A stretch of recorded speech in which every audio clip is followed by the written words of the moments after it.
Students, आज का topic है फ्रांस में वाणिज्यवाद का विकास। फ्रांस में वाणिज्यवाद के प्रारंभ का श्रेय लुई 14वें के वित्त मंत्री कोलबर्ट को दिया जाता है। लुई 14वें ने 1643 से 1715 ईस्वी तक फ्रांस पर शासन किया। कोलबर्ट ने 1661 से 1683 ईस्वी के दौरान न केवल फ्रांसीसी वाणिज्यवाद के सिद्धांतों की व्याख्या की, बल्कि इन्हें कार्यरूप देने के लिए भी निरंतर प्रयास किए, जिससे फ्रांसीसी वाणिज्यवाद कोलबर्टवाद के नाम से प्रसिद्ध हुआ। फ्रांसीसी उद्योगों को प्रोत्साहन देने के उद्देश्य से कोलबर्ट ने विदेशों में फ्रांसीसी राजदूतों को आदेश दिया कि वे विदेशों से कारीगरों एवं शिल्पकारों को फ्रांस में भेजने के सभी संभव प्रयास करें।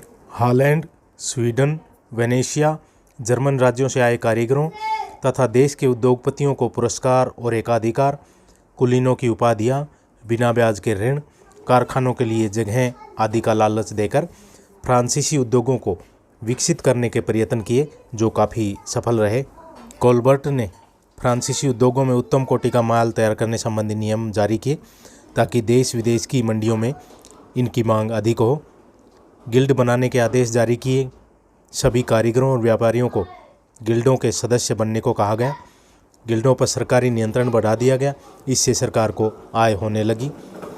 प्रत्येक व्यवसाय का जो संघ होता था, एक ही व्यवसाय करने वाले कारीगरों या शिल्पकारों का जो संघ होता था, उसको गिल्ड कहा गया है। अपने यहाँ इसको श्रेणी कहा जाता है। वस्त्र उद्योग के संचालन संबंधी राजनीतिक नियम जारी किए गए, जिनमें स्पष्ट किया गया कि किस प्रकार का कपड़ा तैयार किया जाना चाहिए, उसके लिए किस प्रकार के कच्चे माल का प्रयोग किया जाए, और इससे वो कपड़ा उद्योग का विकास हुआ।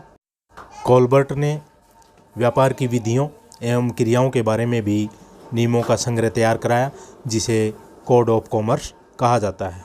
कोलबर्ट ने फ्रांसीसी उद्योगों को रक्षा प्रदान करने के लिए 1664 ईस्वी में आयात करों में कुछ वृद्धि कर दी।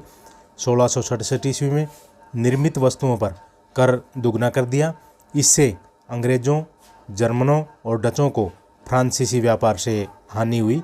स्पेन, इंग्लैंड, इटली और डच ने भी बदले की भावना से प्रेरित होकर फ्रांस के विरुद्ध आयात निर्यात संबंधी नियम जारी किए गए, जिससे फ्रांस ने आयात दरों में कमी कर दी। ऐश्वर्य की वस्तुएं, साज सज्जा, सुंदर वस्त्र, दर्पण, चीनी के बर्तन के निर्माण तथा निर्यात में कोलबर्ट को विशेष सफलता मिली। फ्रांस को इससे लाभ हुआ। कोलबर्ट ने आंतरिक व्यापार को प्रोत्साहन देने के लिए सड़कों एवं नदियों पर लगाए जाने वाले चुंगी कर को समाप्त करने संबंधी सरकारी आदेश जारी किए। कोलबर्ट के प्रयत्नों से शक्तिशाली जहाजी बेड़े का निर्माण किया गया। जहाज निर्माण उद्योग को रक्षा प्रदान करने के लिए फ्रांसीसी बंदरगाहों पर विदेशी जहाज़ों से फ्रांसीसी जहाज़ों की तुलना में अधिक कर लिए जाने लगा।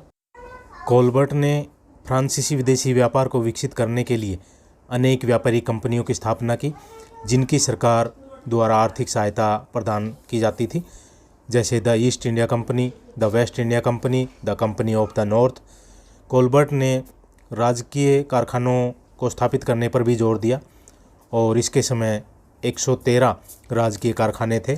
फ्रांस के सम्राट लुई 15वें के समय कुलीन और सामंतों के शक्तिशाली हो जाने, फ्रांस के अनेक युद्धों में इंग्लैंड से हारने, सम्राट द्वारा भोगविलास में व्यस्त रहने के कारण फ्रांस के व्यापार वाणिज्य को नुकसान हुआ।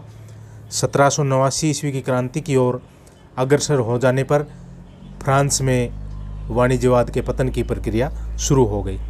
तो स्टूडेंट्स, ये था फ्रांस में वाणिज्यवाद का प्रसार, जो BA 6 SAM के लिए उपयोगी है।